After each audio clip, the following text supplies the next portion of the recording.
Coach Nabi, karibu kwenye mkutano wa kiufundi kuelekea kwenye mchezo wa kesho wa ligi kuu ya NBC dhidi ya Simba Sports Club. Maandalizi yenu kiujumla na kama kuna wachezaji ambao watakosekana. Assalamu alaikum wa rahmatullahi wa barakatuh. Welcome. Bienvenue à tout le monde. Merci d'être venu pour cette conférence de presse.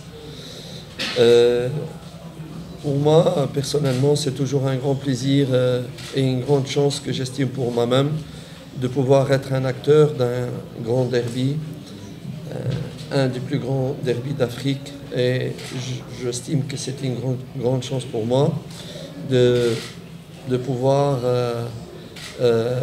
donc être un acteur de ces derbys et être aussi sur le banc technique d'une grande équipe africaine qui est Young Africans. Anasema karibuni kwa waandishi wote ambao mmejumuika hapo kwenye hiyo press conference. Sasa kwanza ni furaha kwake kuwa mmoja katika makocha ambao watahusika kwenye mechi ya kesho ambao ni dabi kubwa sana Afrika, na pia ni furaha kwake kuwa kocha wa timu kubwa Afrika kama Yanga. So ni furaha kubwa kwa kuparticipate kwenye mechi ya kesho. Monsieur le journaliste a commencé à poser la question, est-ce que vous avez des blessés et tout ça? Il a commencé par les mauvaises choses négatives, hein?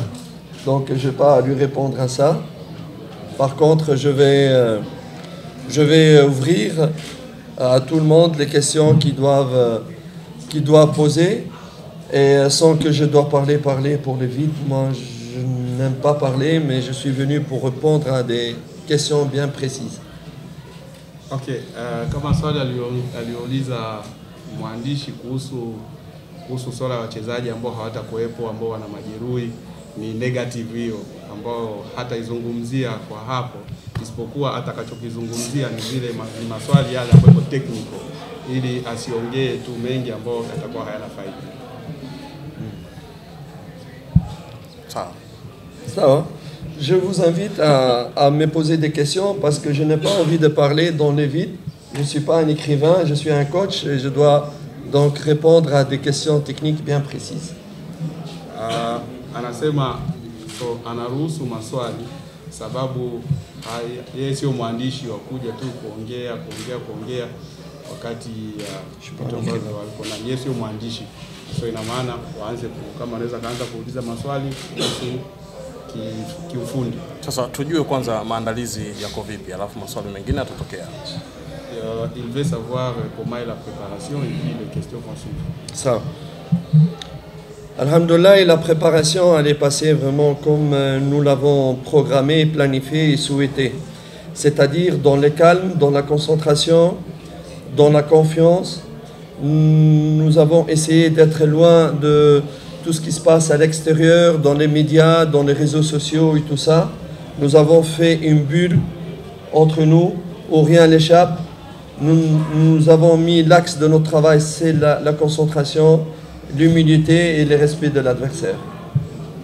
Sans virus extérieur, que ce soit médiatique ou de la part d'autres virus qui peuvent nuire ou augmenter la pression ou ne de concentrer sur ce match. Maandalizi yako mazuri. So ina maana wamekaa sehemu moja consultate kwa maandalizi ya mechi hii. Kujitahidi kuwa kitu kimoja kwa sababu ya mechi ya kesho.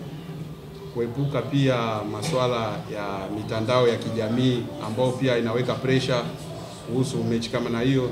So wamechukua hiyo swala ya pressure ya media, sijui social networks, wakaiweka pembeni, wakaconcentrate kwanza kwa mchezo wa kesho ambao ni mchezo muhimu sana na ni mchezo ambao ni mkubwa, na pia kwa kuheshimu mpinzani ambaye watacheza naye kesho. Usisahau kusubscribe, like na kucomment.